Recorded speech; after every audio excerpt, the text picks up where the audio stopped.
ಯಾಕೆಂದರೆ ಈ ದಶಕದಲ್ಲಿ ಒಂದು ದಶಕದಲ್ಲಿ ಅತಿ ದೊಡ್ಡ ಹಗರಣ ಆಯಿತು.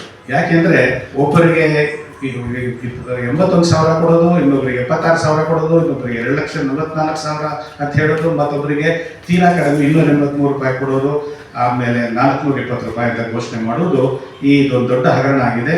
ಈ ಹಗರಣವನ್ನು ನಾವು CBIಗೆ ವಹಿಸಬೇಕು ಅಂತ ಹೇಳಿ ಸರ್ಕಾರಕ್ಕೆ ಅನೇಕ ಸಾರಿ ಕೇಳ್ಕೊಂಡಿದ್ದೇವೆ. ಅದರ ಬಗ್ಗೆ ಇನ್ನೂ ತೀರ್ಮಾನವನ್ನು ಮಾಡಿದ್ದಿಲ್ಲ. ನಾನು ತಮ್ಮ ಮುಂದೆ ವಿಚಾರವನ್ನು ನಾನು ತಮ್ಮ ಮೂಲಕ ನಮ್ಮ ನಾಡಿನ ಜನತೆಗೆ ತಿಳಿಸೋದಕ್ಕೆ ಇಚ್ಛೆ ಪಡ್ತೇನೆ. ಒಪ್ಪದ ಅರಣ್ಯ ಇಲಾಖೆ ಈಗಾಗಲೇ ಮತ್ತೊಂದು ರಿಟ್ ಅರ್ಜಿ ಅಂದರೆ ರಿಟ್ ಅಪೀಲ್ ಹಾಕಿ 1486/25 ಬಾಕಿ ಇದ್ದರೂ ಕೂಡ ರಾಷ್ಟ್ರೀಯ ಹೆದ್ದಾರಿ ಪ್ರಾಧಿಕಾರದವರು ಒಂದು ಪರಿಹಾರ ನಿಗದಿ ಮಾಡೋದಲ್ಲದೆ ಅನಧಿಕೃತವಾಗಿ ಮತ್ತು ಅಕ್ರಮವಾಗಿ ಮರಗಳನ್ನು ಕತ್ತರಿಸುವಂತಹ ಕೆಲಸವನ್ನು ಚಿಕ್ಕಮಗಳೂರು ಜಿಲ್ಲೆಯಲ್ಲಿ ಮಾಡ್ತಾ ಇದ್ದಾರೆ. ಇದನ್ನು ಪ್ರತಿಭಟಿಸಿ ನಮ್ಮ ರೈತರಾದ ಶ್ರೀ ವಿಶ್ವಕುಮಾರ್ ಅವರು ನಮ್ಮ ಬಲಭಾಗದಲ್ಲಿ ಕುಳಿತಿದ್ದಾರೆ. ಅವರು ಮೊನ್ನೆ ವಿಧಾನಸೌಧ ನಡೀತಾರೆ ಮತ್ತು ಯಾವುದೇ ವೈಜ್ಞಾನಿಕವಾದ ಲೆಕ್ಕಾಚಾರ ಇಲ್ಲದೆ ಮರಗಳಿಗೆ ದರ ನಿಗದಿ ಮಾಡ್ತಾರೆ. ನ್ಯಾಯಾಲಯಕ್ಕೆ ಅರ್ಜಿ ಸಲ್ಲಿಸ್ತಾರೆ. ನ್ಯಾಯಾಲಯದಲ್ಲಿ ಒಂದು ಕಡೆ ಅರ್ಜಿ ಸಲ್ಲಿಸೋದು, ಮತ್ತೊಂದು ಕಡೆ ಅಕ್ರಮವಾಗಿ ಮರಗಳನ್ನು ಕಡಿಯುವ ಕೆಲಸವನ್ನು ಮಾಡುವ ಮೂಲಕ ರೈತರಿಗೆ ಘೋರ ಅನ್ಯಾಯ ಎಸಗ್ತಾ ಇದ್ದಾರೆ ಅಂತೇಳಿ ಇಲಾಖೆ ಮುಖಾಂತರ ವೈಜ್ಞಾನಿಕವಾಗಿ ದರ ನಿಗದಿಪಡಿಸಿ ಅಂತ ನಾವು ಒತ್ತಾಯವನ್ನು ಮಾಡಿದ್ದೇವೆ. ಆದರೆ ಈ ಒತ್ತಾಯಕ್ಕೆ ಸರ್ಕಾರ ಇದುವರೆಗೂ ಪುರಸ್ಕಾರ ನೀಡಿ ಇದರ ಸಮರ್ಥ ನಿರ್ವಹಣೆಗೋಸ್ಕರ ತೋಟಗಾರಿಕೆ ಇಲಾಖೆಗೆ ವರ್ಗಾಯಿಸಬೇಕು ಅಂತ ಹೇಳಿ ನಾವು ಈಗಾಗಲೇ ಮನವಿ ಮಾಡಿದ್ವು.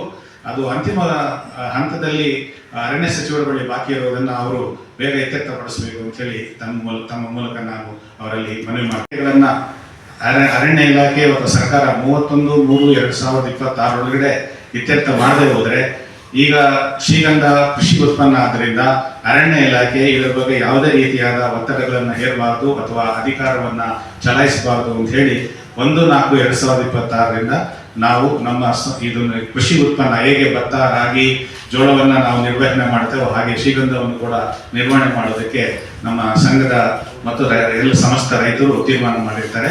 ಅದನ್ನು ಈ ಅಧಿಕಾರಿ ಬಗ್ಗೆ ಒಂದು ಮಾತನ್ನು ಹೇಳ್ತಾರೆ. ಅದನ್ನು ಇತ್ತೀಚೆಗೆ ಸೇಲಂನಲ್ಲಿ ನಡೆದ ಒಂದು ಸಮಾರಂಭದಲ್ಲಿ ಹೇಳ್ತಾರೆ, ರೇಂಜರ್ ಈಸ್ ಡೇಂಜರ್ ಎಂಬ ಪದಗಳನ್ನು ಬಳಸ್ತಾರೆ. ಏನು ಕಳ್ಳತನಗಳ ಪಿಡುಗಿದೆ ಇದನ್ನು ನಿಲ್ಲಿಸ್ತೇನೆ ಅಂತ ಕೂಡ ಆಶ್ವಾಸನೆ ಕೊಟ್ಟಿದ್ರು.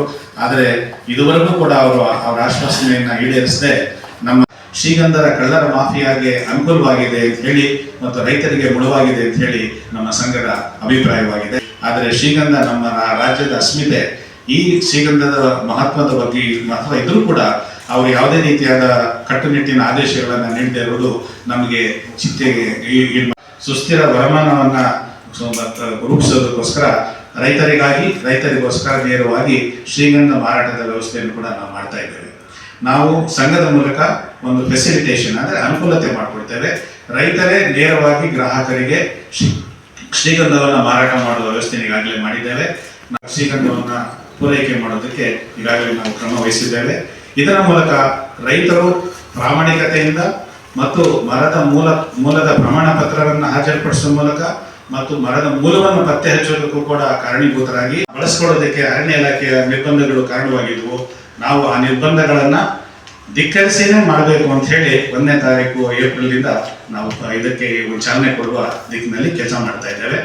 ಇತ್ತೀಚೆಗೆ ಜರುಗಿದ ಅಂತಾರಾಷ್ಟ್ರೀಯ ವಾಣಿಜ್ಯ ಮೇಳದಲ್ಲಿ ಕೇಂದ್ರ ಕೃಷಿ ಸಚಿವರು ನಾಡಿನ ನಮ್ಮ ಕರ್ನಾಟಕದ ಕೃಷಿ ಸಚಿವರಾದ ಶ್ರೀ ಚಲುವರಾಯಸ್ವಾಮಿ ಅವರು ಹೇಳಿದರು, ಇನ್ಮುಂದೆ ರೈತರು ಉತ್ತಮವಾದ ಅಧಿಕ ಆದಾಯ ತಗೋಬೇಕು ಅಂತಂದ್ರೆ ಅವರಲ್ಲಿ ನಶಿಸುವುದ ನಂತರ ಈ ಸರ್ಕಾರ ಮನಗೊಂಡು ರೈತರಿಗೆ ಬೆಳೆಸಲಿಕ್ಕೆ ಆದಾಯ ಸಿಗ್ತಕ್ಕಂಥದ್ದು ಸಂದರ್ಭ ಇದೆ.